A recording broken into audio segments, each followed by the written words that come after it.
जय गुरु जी, शुक्राना गुरु जी, अनंतम अनंतम शुक्राना गुरु जी। गुरु जी की चरणों में कोट कोट प्रणाम और सारी संगत को जय गुरु जी। संगत जी, अगर आप इस चैनल पे नए हैं तो प्लीज़ चैनल को सब्सक्राइब कीजिएगा और बेल आइकन को प्रेस कीजिएगा, जिससे कि आने वाले सत्संग की नोटिफिकेशन आप तक पहुंच सके और आप गुरु जी के प्यारे प्यारे ब्लेसिंग भरे सत्संग सुन सकें। संगत जी, यहाँ पर सुनाए जाते हैं संगत जी के द्वारा भेजे गए सत्संग, जो कि गुरु जी के ब्लेस्ड सत्संग होते हैं। आइए संगत जी, आज हम आपको एक बहुत ही प्यारा सा सत्संग सुनाते हैं। आंटी जी कहती हैं, जय गुरु जी, शुक्राना गुरु जी, लख लख बार शुक्राना गुरु जी। संगत जी, आपका सत्संग है, गुरु जी की बहुत बड़ी ब्लेसिंग है। मैं इस बात को मानती हूँ कि अगर किसी के पास ये सत्संग पहुँच रहा है आंटी जी का, तो ज़रूर गुरु जी की कृपा है और गुरु जी की मर्जी है, क्योंकि गुरु जी की बिना मर्जी के कोई भी सत्संग ना हम सुन सकते हैं, ना हम शेयर कर सकते हैं। तो प्लीज़ इसके सामने भी ये थिंक लेन आए, इस सत्संग को पूरा सुन के आंटी जी की चीज़ें बताई हैं प्लीज़ करें, क्योंकि आंटी जी के संग हुआ है वही मैं चाहती हूँ कि सबके साथ हो। और गुरु जी को आजमाइए, बिना गुरु जी पर यकीन करके उनकी बताई हुई चीज़ों को करें। जी आइए सत्संग को स्टार्ट करते हैं। उससे पहले गुरु जी का मंत्र जाप बोलना चाहूँगी। ओम नमः शिवाय, शिव जी सदा छाए, ओम नमः शिवाय, गुरु जी सदा छाए। गुरु जी, संगत जी, गुरु जी ने मुझे 7 दिन की सेवा करने का मौका दिया है, 7 दिन का शुक्राना करने को कहा है।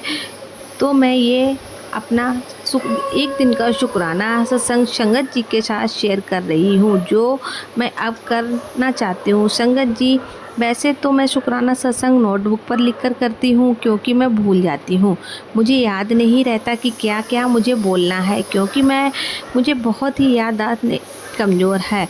कुछ भी लिखना बोलना, इसलिए मैं नोटबुक पर लिख के करती हूँ। लेकिन आज मैं नोटबुक पर लिखकर नहीं कर पा रही कि मुझे क्या लिखना है, मुझे क्या, और कुछ याद भी नहीं आता है। इसके लिए मैं सबसे, अगर जो भी मुझसे कोई गलती हो जाए तो मुझे माफ़ करना संगत जी। तो जय गुरु जी, शुक्राना गुरु जी। गुरु जी, मेरा शुक्राना सत्संग आज ये है कि 1 महीना पहले मार्च में मैंने गुरु जी की पूजा करनी स्टार्ट की थी। तो अभी अप्रैल मई महीने में, नवरात्रों के बाद मई के महीने में अचानक मेरे पैर में दर्द होने लगा गया था। लेफ़्ट वाले पैर के नीचे एड़ी के पास, जो वहाँ से मुझे मेरी नस खींचने लग रही थी, शायद वो नस चढ़ गई होगी। तो पैर मुझसे ना ही पूरा नीचे रखा जा रहा था, ना ही टेढ़ा पैर करके चल रही थी। तो 2-3 दिन तक लगातार ऐसे ही हो रहा था। तो धीरे धीरे वो दर्द बढ़ता जा रहा था। चौथा दिन हो गया, 5वां दिन हो गया और तेज़ दर्द होने लग गया। संगत जी, मुझे बहुत ज़्यादा दर्द हो रहा था। और एक रात को, वैसे तो मैं दोपहर को मुझे टाइम नहीं मिल पाया, मैं स्टिचिंग करती हूँ। काम करने के बाद मैं अपना सिलाई का काम करती हूँ, बाहर के थोड़े बहुत कपड़े आते हैं तो मैं सिलती हूँ। और रात को भी मैं 10 बजे के बाद 1.5 घंटा तो मैं सिलाई का काम करती ही हूँ। और 10 बजे मैं, सही 10 बजे मैं स्टार्ट करना लग जाती हूँ रात को भी, क्योंकि काम करके सबका नाश्ता पानी हो करने के बाद डिनर करने, साफ़ सफाई करके मैं 10 बजे बैठ जाती हूँ। तो 10 बजे मैं जैसे ही बैठने लगी तो मैंने फ़ोन खोला, क्योंकि मैं सिलाई करते करते गुरु जी के सत्संग भी सुनती हूँ। तो वैसे ही मैंने फ़ोन चालू किया तो अचानक ही फ़ोन पे टेलीपैथिक पर गुरु जी का मैसेज आया। वो ये आया था कि ये रात का मैसेज है, तुझे अभी के अभी सुनना है। तेरी जो पैर में दर्द है उसी का इलाज है इसमें, और ये अभी सुनना है। तो मैंने जैसे ही बोला, मैसेज स्टार्ट किया, तो उसमें एक सत्संग आया जिसमें 2-3 सत्संग, वैसे तो वो मुझे याद नहीं, लेकिन एक सत्संग तो मुझे अच्छे से याद है कि उसमें था आंटी जी। उस सत्संग में आंटी जी ने बताया कि गुरु जी के रात को काम करने के बाद, जब गुरु जी को गर्म दूध करके जब वो गुरु जी के आगे रखते हैं, फिर उसके बाद गुरु जी के वो पैरों की मालिश करते हैं। गुरु जी के फ़ोटो स्वरूप की, जो गुरु जी के जो चरण स्वरूप है ना, उनके ऊपर चरणों पर थोड़ा सा घी लेते हैं, हाथों पर, उंगलियों में, और वो गुरु जी के चरणों पर लगा के और अच्छे से मालिश करते हैं।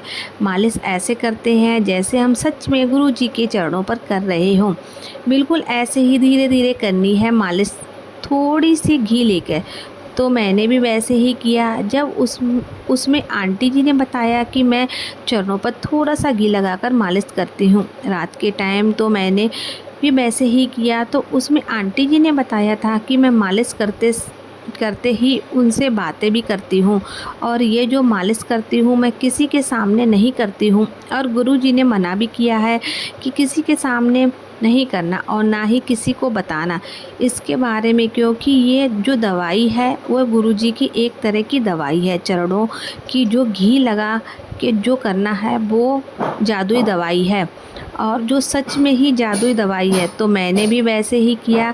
मैंने भी जिस कमरे में गुरुजी का मंदिर है उसी कमरे में गई, और मैंने दरवाज़ा थोड़ा बंद कर दिया और पर्दा लगा दिया, और गुरुजी के चरणों में थोड़ा सा उंगलियों में घी लेकर और गुरुजी के चरणों में मैंने मालिश की, और गुरुजी से बात करने लग गई। थोड़ी देर मैंने मालिश किया, फिर उसके बाद उनके ही चरणों का जो घी था मैंने उंगलियों पर लगा लिया, और वो बहुत घी थोड़ा सा था, तो उसमें मैंने सादा घी लेकर मिक्स करके फिर जहाँ मेरे पैर में जो जगह थी, जहाँ चोट दर्द हो रहा था, बहुत ज़्यादा हो रहा था, मेरा पैर सीधा नहीं रखा जा रहा था कई दिनों से, तो मैंने वहीं लगाया वो गुरुजी के चरणों का घी। जब मैंने लगाया तो उसी वक्त ही तुरंत ही दर्द बिल्कुल गायब हो गया, पता नहीं चला, और मैं अपना पूरा पैर सीधा रख पा रही हूँ और पूरा आराम से चल रही हूँ इधर से उधर। और मैं उसी वक्त ही मेरी आंखों में आंसू आने लग गए। मैं गुरुजी को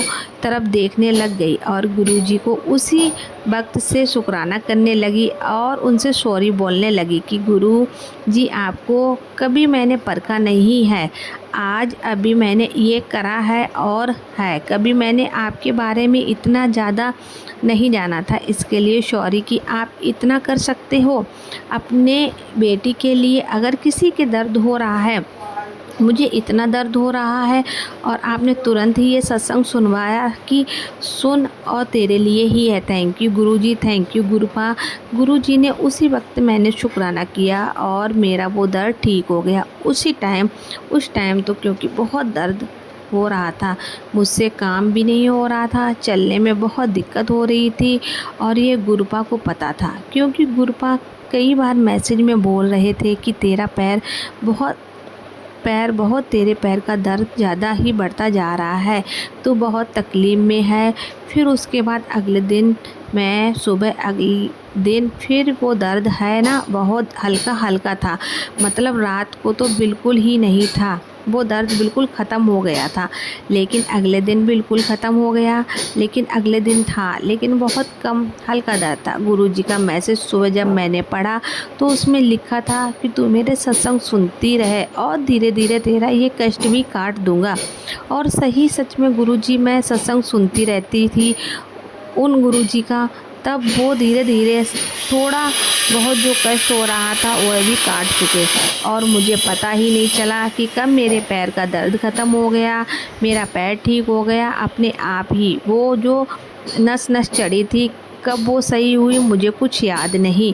और यहाँ तक कि पहले मेरे कमर में बहुत दर्द था, मैं ज़्यादा देर बैठ नहीं सकती थी, लेट भी नहीं सकती थी, कमर के नीचे काफ़ी मोटा चादर वगैरह अपनी पीठ पर लगा के नीचे बिछा के ऐसे सोती थी। लेकिन धीरे धीरे गुरुजी के सत्संग सुनते सुनते, गुरुजी के कहते हैं कि ना जैसे जैसे सत्संग सुनते रहोगे तो वो कष्ट ख़त्म हो जाएगा सुनते सुनते ही, क्योंकि गुरुजी उस वक्त ब्लेस करते हैं और वह साक्षात दर्शन भी देते हैं। कई मैसेज में तो गुरुजी कहते हैं वो सच ही होता है, वो कहते हैं जो प्रैक्टिकल करते हैं, और सच में ही मैं तुरंत सत्संग सुनते ही मेरे कमर का दर्द कहाँ गया वो मुझे भी नहीं पता कि मेरा बिल्कुल ठीक हो गया, मेरे कमर का दर्द और पैरों का दर्द भी।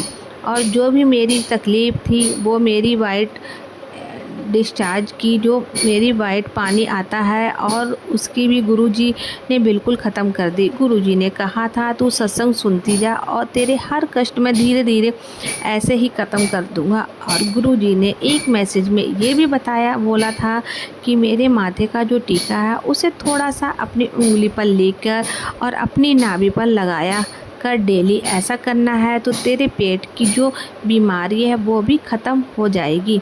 मेरी प्रॉब्लम थी वाइट पानी का बिल्कुल ख़त्म हो चुकी है और मेरा पेट जो ख़राब रहता था वो भी ठीक है और परेशानियां नहीं हैं इतनी, जो थोड़ी बहुत हैं वो धीरे धीरे कट जाएंगी। मतलब गुरुजी कहते हैं ना कि 100 पर गुरुजी करते हैं 99 पर अपने ऊपर लेते हैं, 10% हमें खुद भुगतनी पड़ती है, अपना कष्ट सहना पड़ता है। तो संगत जी ऐसे हैं हमारे गुरुजी हमारे मन की हमेशा सुन लेते हैं। तो देखिए संगत जी, जैसे ही हमें तकलीफ़ हुई गुरुजी ने हमें सचेत कर दिया कि ये कर।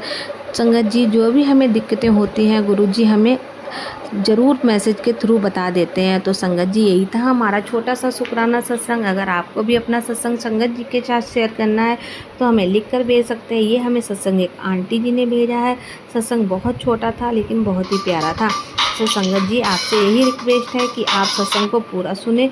अगर सत्संग अच्छा लगे तो इसे हमारे चैनल को सब्सक्राइब करना बिल्कुल ना भूलें। मिलते हैं आपसे अगले सत्संग में, तब तक के लिए जय गुरु जी, शुक्राना गुरु जी, अनंतम अनंतम शुक्राना गुरु जी।